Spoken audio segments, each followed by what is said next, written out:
ملت ٹائمز میں خوش آمدید۔ ایک اور تاریخی سرزمین احمد نگر کا نام سرکار نے تبدیل کر دیا ہے۔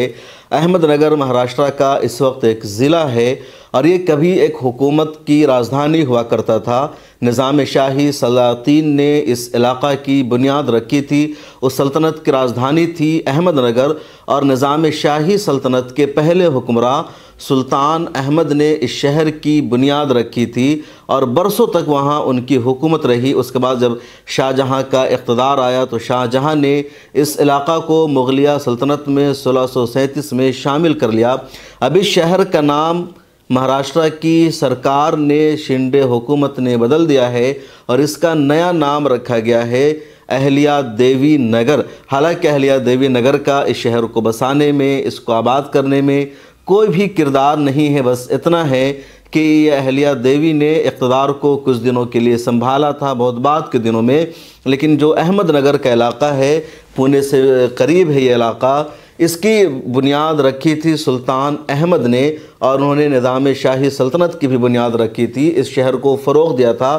اور احمد نگر کئی حوالوں سے تاریخ میں جانا جاتا ہے۔ جب انگریزوں نے ہندوستان پر قبضہ کیا، یہاں حکومت کی، مجاہدین آزادی کو انگریزوں نے ستایا، ان کو جیلوں میں بند کیا، تو احمد نگر کی جیل میں بھی کئی مشہور مجاہدین آزادی کو قید و بند کی زندگی گزارنی پڑی، اور ان میں جو سب سے مشہور اور سب سے بڑا نام ہے وہ ہے مجاہد آزادی مولانا ابوالکلام آزاد کا۔ انگریزوں نے مولانا ابوالکلام آزاد کو گرفتار کر کے احمد نگر کی تاریخی جیل میں رکھا اور یہی مولانا ابوالکلام آزاد کو قید و بند کی صورتوں سے دوچار ہونا پڑا۔ اسی قید کی زندگی میں مولانا ابوالکلام آزاد نے اپنی مشہور کتاب لکھی تھی غبار خاطر۔ تو احمد نگر ایک تاریخی علاقہ رہا ہے اور اب مہاراشٹر سرکار نے اس کا بھی نام تبدیل کر دیا ہے۔ اس سے پہلے اورنگ آباد کا نام تبدیل کر کے سمبھاجی نگر رکھا جا چکا ہے، اسی طرح عثمان آباد کا نام تبدیل کر دیا اور اب احمد نگر کا نام بھی شنڈے حکومت نے تبدیل کر دیا ہے۔ اس کے علاوہ یہ خبر بھی سامنے آئی ہے کہ کابینہ کی میٹنگ میں 8 لوکل ریلوے اسٹیشن کے نام کو بدلنے کا فیصلہ کیا ہے سرکار نے۔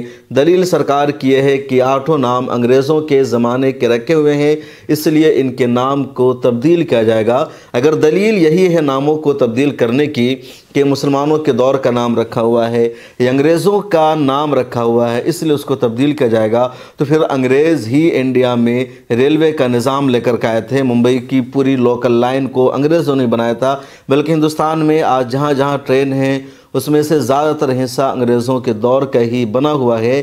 تو کیا ریلوے نظام کو ہی بدل دیا جائے گا یا پھر انڈیا کی سرکار کو چاہیے کہ ریلوے کا نام ہی بدل دے؟ کم از کم ریلوے منسٹری آف ریلوے ہے اس کا نام بدل دینا چاہیے، کیونکہ انگریزوں کا دیا ہوا نام ہے، انگریزوں کا دیا ہوا سسٹم ہے۔